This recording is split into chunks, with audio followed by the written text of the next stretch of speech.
देखील पक्षात धीराने आज काम करतायत। प्रशांत जगताप यांना पुणे शहरातल्या संघटनेची जबाबदारी आपला पक्ष एकत्रित असताना देण्यात आलेली होती आणि बऱ्यापैकी चांगलं काम त्यांनी या संघटनेचं शहरात उभं केलं। हडपसर विधानसभा मतदारसंघात देखील त्यांचा वॉर्ड असल्यामुळं या मतदारसंघाची देखील काळजी सतत वेगवेगळ्या प्रश्नांची ते पुढाकार घेऊन घेत असतात। आज आपल्या सर्वांना दिसतंय की शहराची संघटना ते सांभाळतायत आणि या शहरातल्या या भागाचा देखील कामात बरचसं लक्ष घालतायत। हडपसर विधानसभा मतदारसंघ हा आपल्या पक्षाकडे असणारा मतदारसंघ आहे। या मतदारसंघात चेतन तुपे मागच्या वेळी किती मताधिक्याने 2300 मताधिक्याने विजयी झाले। त्यात तुम्हा सगळ्यांचा मोठा हात आहे, यात माझ्या मनात शंका नाही। या मतदारसंघातलं सगळं युनिट एकसंघ राहायला ठेवायला प्रयत्न त्यांनी करणं हे मला जास्त अभिप्रेत होतं, पण तसं दुर्दैवाने घडलेलं नाही। एवढं कमी मार्जिन आहे, त्यामध्ये भारतीय जनता पक्षाच्या मतांची भर पडेल आणि मी निवडून येईन असं जर कोणी स्वप्न बाळगत असेल तर मग भारतीय जनता पक्षाला यांनी अजून ओळखलेलं नाही।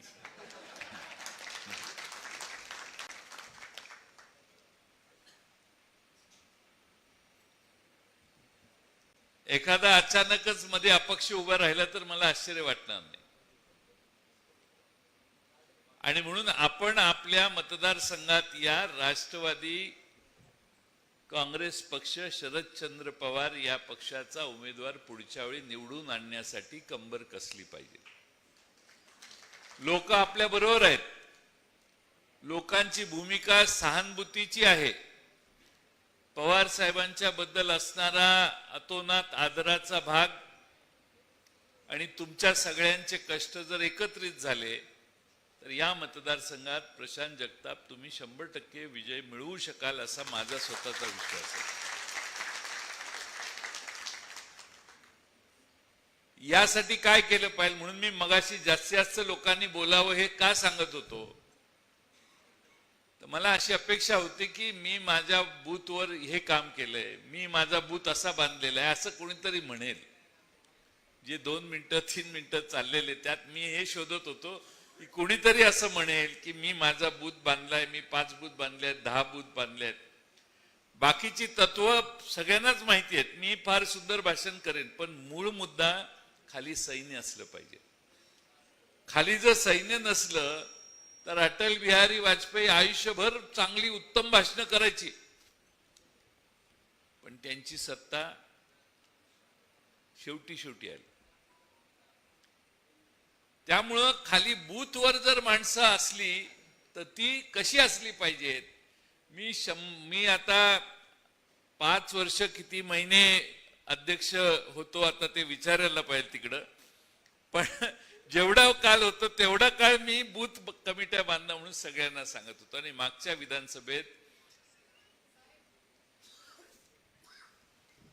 विधानसभेत आपल्या नको आता मध्ये नका बोलू, तुम्हाला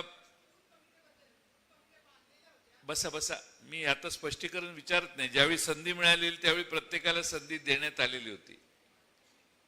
त्यामुळं काय बोलत होतो मी,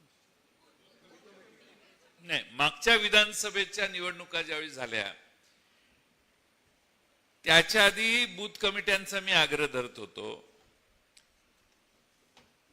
काही लोकांनी असं सांगितलं की साहेब ते काय होतं, ते बूथ कमिट्याचे कार्यकर्त्यांची नावं कळली तर मग आपल्याच पार्टीतले दुसरे स्पर्धक ते कार्यकर्ते ताब्यात घेतात, विरोधी पक्ष त्याच्यावर हे करतो ते करतो, अशी कारणं सांगून काही लोकांनी बूथ कमिट्याच केल्या नाहीत। ज्या ठिकाणी बूथ कमिट्या झाल्या त्या ठिकाणी आपले उमेदवार विजयी तर झाले किंवा पडले, पराभूत झाले, तर 8-10 हजाराच्या पेक्षा जास्त फरक नव्हता. पण जिथं बूथ कमिट्या केल्याच नाहीत तिथं शेवाळे बापू आमचा पराभव विक्रमी झाला. 50,000 मतं, 40,000 मतं, कारण खाली कोण सैन्यच नाही ना. तू बहादर किती मोठी भाषणं केली तरी खाली जर कोणी नसेल काम करायला. आज मी तुमच्या समोर इथं उभा आहे कारण माझ्या मतदारसंघात बूथ कमिट्या व्यवस्थितपणानं काम करतात. सांगण्याचा मतितार्थ हा की बूथवरचा कार्यकर्ता जर त्या 1000 मतांची काळजी घेणारा टीम जर असेल तर सूर्य इकडचा इकडे एखाद्या वेळी उगवेल, पण तुम्हालाच विजय मिळतो. माणसं रोज भेटणाऱ्या माणसाच्या प्रभावाखाली सहजगत्या येतात असा माझा अनुभव आहे. आपण भेटलोच नाही तर दुसरे भेटणारे दुकानं आता फार झालेली आहेत. त्यामुळे एकाच दुकानातनं मीठ खरेदी केलं पाहिजे असं आता बंधन लोकांच्या राहिलेलं नाही. लोकांनाही वाटत नाही की बाबा ह्याचं असली नकली सगळं चालतं लोकांना. नंतर टेस्ट लागली नाही की मग घरी जाऊन जेवण करून जेवताना मग वाटतं अरे हे काय मीठ काय बरोबर नव्हतं, पण नंतर जेवण झाल्यावर काय उपयोग.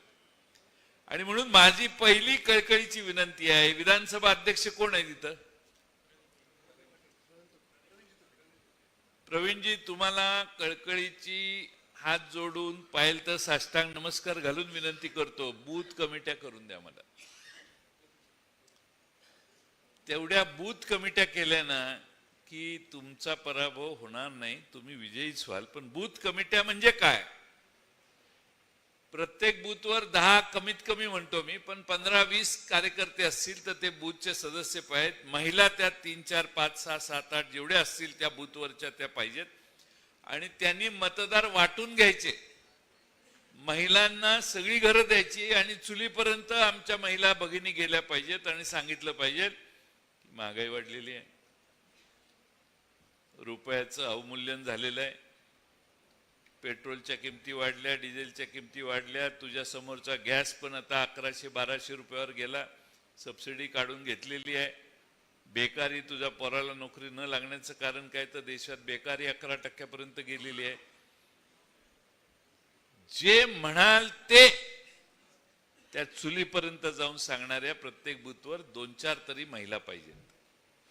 त्यामुळे महिला या विधानसभा मतदारसंघाच्या महिला अध्यक्ष कोण आहेत?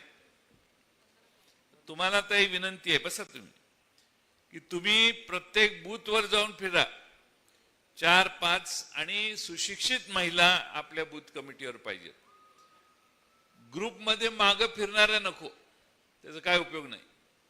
आत शिरून मत कन्व्हिन्स करून आपल्या बाजूला करणाऱ्याच महिला पाहिजेत. गर्दीसाठी काही गरज नाही गर्दीची आपल्याला. आणि म्हणून माझी विनंती आहे की बूथ कमिट्यांवर जोर द्या. या बूथ कमिट्या किती बूथ आहेत आपल्या? 494 गुणिले 10, 5-1 हजार माणसांची जुळणी होणं फार अवघड आहे. एवढं सोपं नाही. काही ठिकाणी 10 मिळतील, काही ठिकाणी 5 मिळतील. 5 जणांनी मग त्या सगळ्या 1000 लोकांची बेरीज करतात. नाही, नवीन ऍप आहे, ते ऍप त्यांना द्या. ऍपवर तुम्हाला माहिती आहे, आता हे टीव्ही चॅनलवाले चालू आहेत म्हणून मी ऍपवर काय काय ते तुम्हाला सांगून वेळ घालवत नाही. पण त्या ऍपमध्ये तुम्हाला तुमचा ठाम मतदार जो आहे, डळमळीत असणारा मतदार कोण आहे याचा अंदाज येतो. आणि डळमळीत जो मतदार आहे त्याच्याकडे आपले हेलपाटे जास्तीत जास्त करा. सांगताना, आज जाऊन भेटताना काय सांगायचं याच्यासाठी ट्रेनिंग या 5000 कार्यकर्ते जर केले आपण तयार, तर त्यांचं ट्रेनिंग करण्याची व्यवस्था केली पाहिजे. तुम्ही पक्षाला कळवा, माझी तयारी झाली आहे, तुम्हाला ट्रेनिंगसाठी माणसं पाठवण्याची व्यवस्था करतो. सगळी व्यवस्था होईल, फक्त माणसाला माणूस उभं पाहिजे. ते महिना भरात केलं तर लोकसभेला लगेच लक्षात येईल फरक. उशीर केला तर ह्याची टेस्टच लोकसभा आहे. आणि लोकसभेला डॉक्टर अमोल कोल्हे आपले उमेदवार असणार आहेत. डॉक्टर अमोल कोल्हे आज आलेले नाहीत कारण लोकसभा चालू आहे. त्याचबरोबर त्यांनी आणखीन 2-3 कमिटमेंट पूर्वी घेतलेल्या. माझा दौरा नंतर ठरला मी त्यांना आणि श्रीनिवास पाटील आणि सुप्रियाताईंना कळवलं होतं, तुम्ही काही चिंता करू नका, माझा मी दौरा करणार आहे, कारण प्रत्येक लोकसभा मतदारसंघात जाण्याचं आणि किमान 3 विधानसभा मतदारसंघाला भेटी देण्याचा उपक्रम विजय निश्चय मेळाव्यात आम्ही सगळ्यांनी केलेला आहे. सातारा झालं, माढा झालं, अहमदनगरचे काल झालं, आज शिरूर आहे आणि शिरूर मतदारसंघ राजगुरुनगर पर्यंत आज आम्ही जाणार आहे. सांगण्याचा मतितार्थ हा की तुम्ही सगळ्यांनी जरा बूथ कमिट्यांच्यावर लक्ष ठेवा. आता बरेच या ठिकाणी उपस्थित असणारे कार्यकर्ते जुने आहेत, त्यांना माहिती आहे की हा साधारणपणाने समाजवादी विचारसरणीचा प्रभाव असणारा भाग आहे. स्वर्गीय रामभाऊ तुपे, स्वर्गीय विठ्ठलराव तुपे, दादा गुजर असे सगळे जुनी लोक या भागात काम करत होते. विठ्ठलराव तुपे असताना त्यांच्या साधना बँकेच्या कार्यक्रमाला एकदा मला त्यांनी बोलवलेलं. विठ्ठलराव तुपे आमच्या वडिलांचे फार जिव्हाळ्याचे मित्र, अनेक वेळा आमच्या घरी आलेत. आम्ही जेवढं चेतन तुपेंना चहा नाही दिला तेवढं विठ्ठलराव तुपेंना जेवणं वाढलीत आम्ही.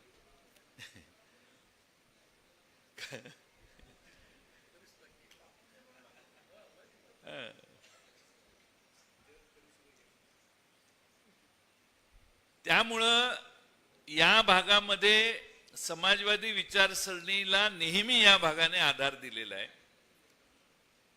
आज आपल्या देशामध्ये अनेक संकट आहेत. या संकटाचा कधीतरी विचार तुम्ही केलाय का? इथं तुम्ही सगळे बसलेला आहात, तुमच्या सगळ्यांच्या डोक्यावर 1.5 लाख रुपयाचं कर्ज ऑलरेडी झालेलं आहे. म्हणजे काय? मनमोहन सिंगांच्या शेवटच्या दिवशी या देशावर कर्ज 56 लाख कोटी रुपयाचं होतं. 9-10 वर्षाच्या कालखंडात 56 लाख कोटीचं कर्ज फार नाही 205 लाख कोटी रुपयापर्यंत पोहोचलेलं आहे. आंतरराष्ट्रीय नाणेनिधी संस्थेने, इंटरनॅशनल मॉनिटरी फंडच्या लोकांनी भारताला सल्ला दिला, अरे थांबा किती कर्ज काढताय, जरा थांबा बेट्यानो, अजून जरा वाढलं कर्ज तर तुमची श्रीलंकेसारखी अवस्था होईल, असा त्यांनी सल्ला दिलेला आहे. जयंत पाटील सांगत नाही. मी यासाठी सांगतोय की या देशाच्या अर्थव्यवस्थेमध्ये देखील काही प्रश्न तयार झालेले आहेत.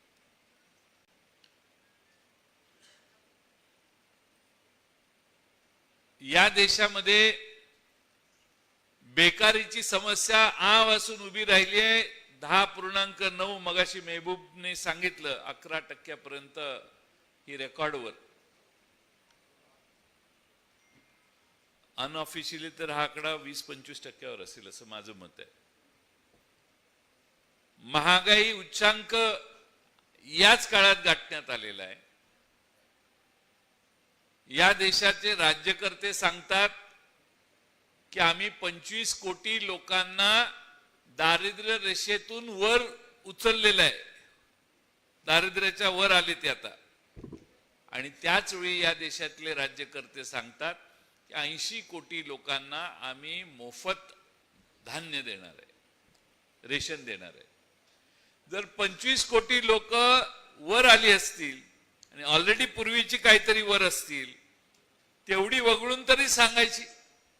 पण आज या देशात 80 कोटी लोकांना पुढचे 5 वर्ष मोफत धान्य देणारी घोषणा कशामुळे होते?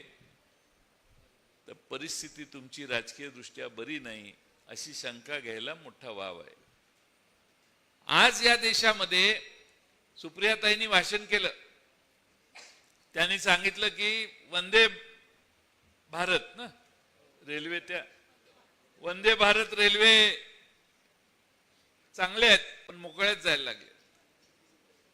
पण गरीब रथ नावाच्या ज्या रेल्वे आहेत, ज्या गरिबांसाठी आहेत, वंदे भारत मध्ये 700 रुपयाचं तिकीट गरीब रथ मध्ये 60-65 रुपयाला मिळत असेल तर ते जास्त चालू करा. या देशात गरिबांना स्वस्तात प्रवास करण्याची गरज आहे, हे सुप्रियाताईंनी लोकसभेत सांगितलं. डॉक्टर अमोल कोल्हेंचं भाषण तुम्ही ऐकले की नाही माहिती? किती जणांनी परवा झालेला भाषण ऐकलेलं नाही तेवढ्यांनी हात वर करा.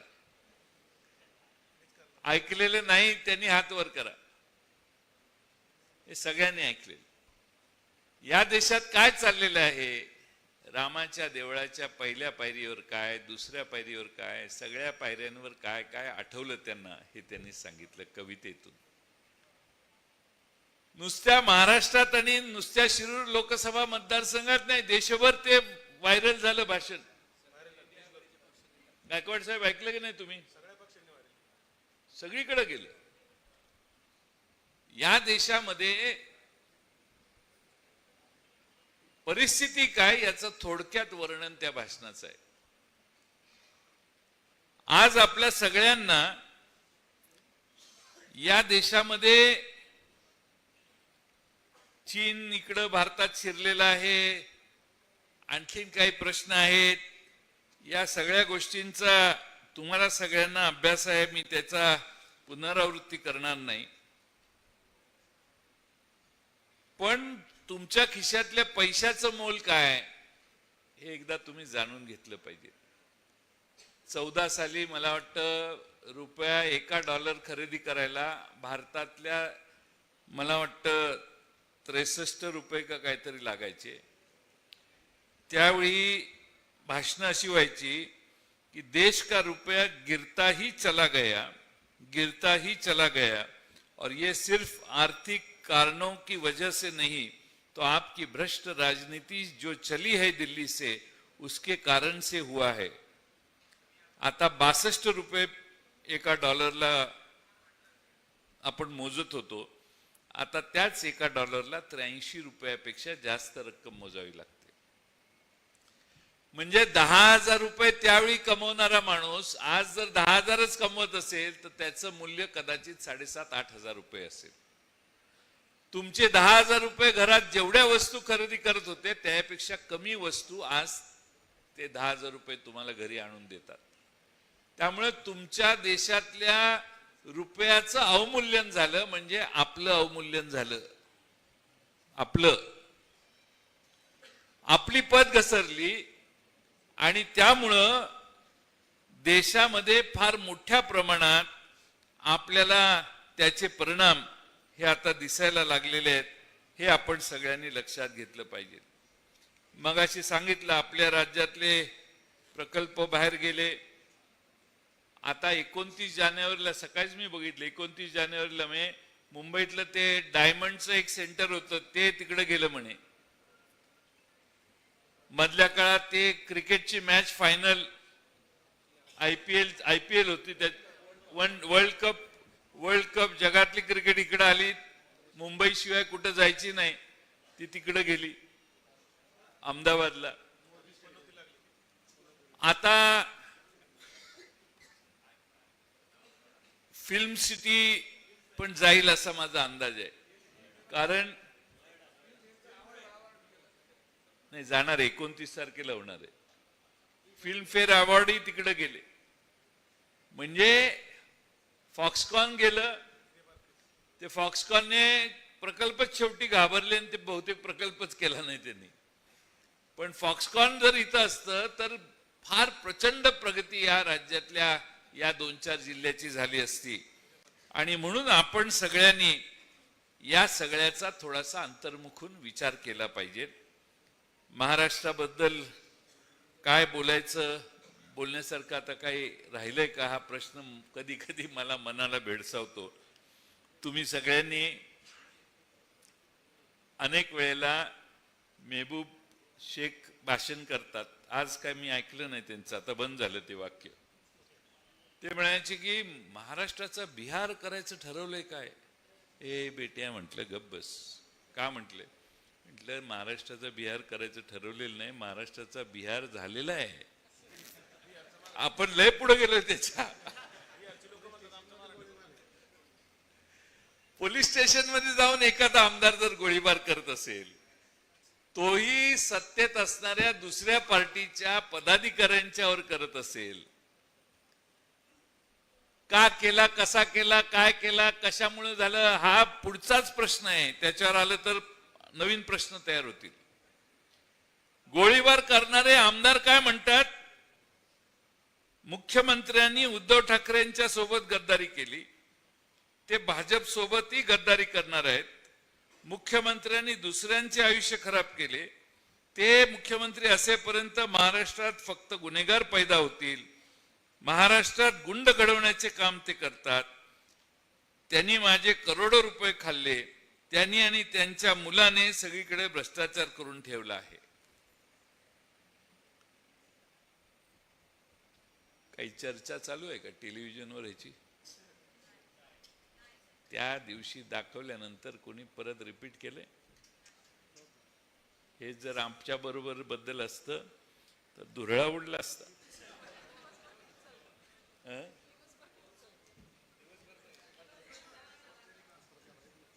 चॅनेल बद्दल मला आदर आहे, पण हे एक विधानसभेचा आमदार आणि हे विधानसभेच्या बाहेर बोलले असेल तर एकनाथ शिंदे आणि त्यांच्या मुलाने त्याच्यावर अब्रू नुकसानीचा दावा दाखल केला पाहिजे. विधानसभेत बोलणं वेगळं, विधानसभेत प्रोटेक्शन असतं. तसंही काय झालं नाही. बरं, एवढी मोठी घटना घडली, त्याचा निषेध सुद्धा कुणी केला नाही. बरं, कारण काय? तर आमदारांच्या जमिनीत ते शिरले म्हणे का ह्यांच्या जमिनीत, मग काय तरी. आता हे बघा, तुम्हाला कोणाला जमिनीचे व्यवहार करायचा अधिकार राहिलेला नाही. आता सगळा अधिकार आमदारांना आहे. मी आमदार एखाद्या मतदारसंघाचा झालो की त्या मतदारसंघात, मी नगरसेवक एखाद्या मतदारसंघात झालो तर त्या मतदारसंघात तुम्ही कुणीही काही लफड करायचं नाही. लफड करणार तर ते मीच करणार.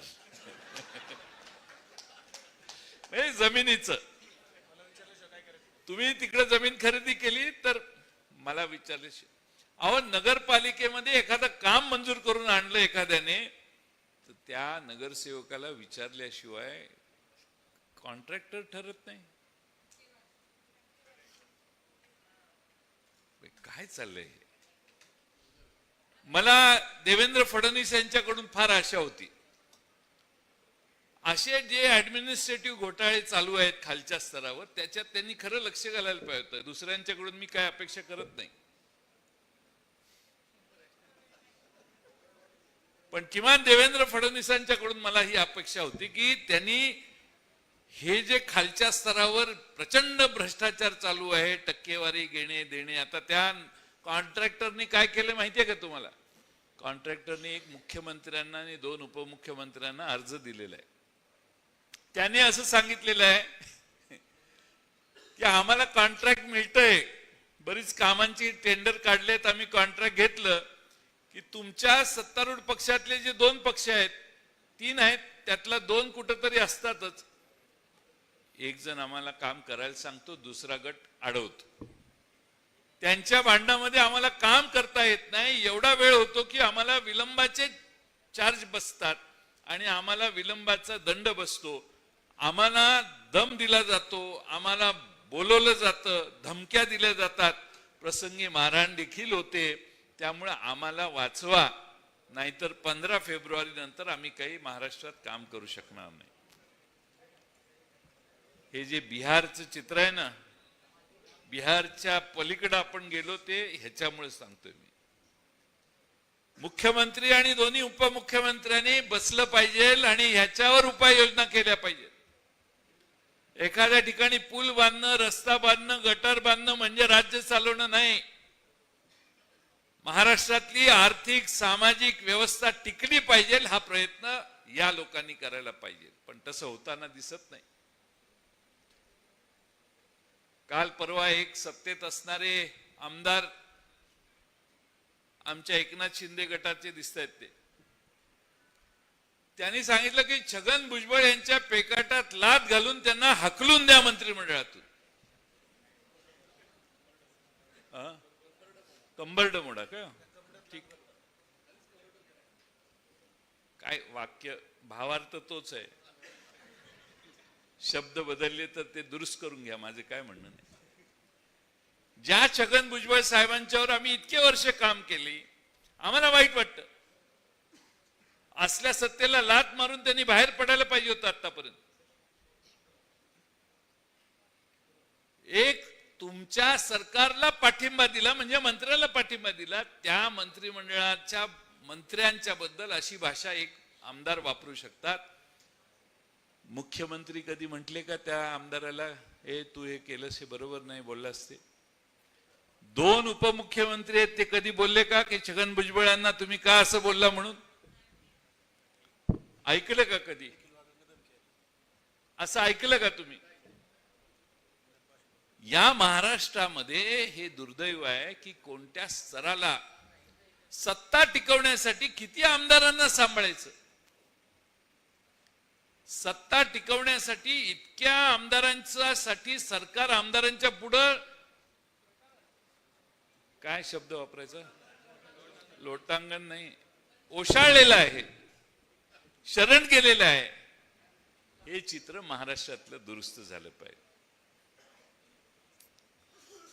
आज आपल्या महाराष्ट्रामध्ये यशवंतराव चव्हाण साहेबांची संस्कृती शरद पवार साहेबांनी पुढे नेण्याचा प्रयत्न केला. वसंतराव दादांपासून वसंतराव नाईक साहेबांच्या पासून ते अगदी मनोहर जोशी, काल परवा अगदी देवेंद्र फडणवीसांचंही नाव मी घेतो त्यासाठी, शेवटच्या 5 वर्ष मागचे, ते मी पुन्हा येईन म्हणायच्या आधीच ती आधीची टर्म. पण आता मागच्या 1.5 वर्षात काय बघतोय आपण? कशाला ताळतंत्र नाही. 105 जणांनी 40 जण मिळवली, 145 झाले, 165 झाले, अजून 40 जण घेऊन आता 200च्या वर स्कोर केलाय. आता 288 करायची पण तयारी आहे. मी आपणा सर्वांना हे यासाठी सांगतोय की तुमच्या सत्सद विवेक बुद्धीचा हडपसर करांनो विचार करा.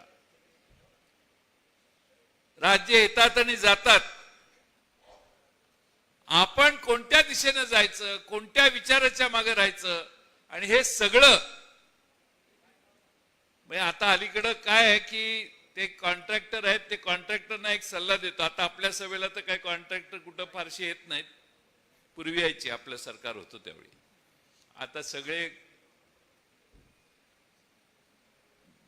असणारे पण परवा जाताना तिकडे गेले.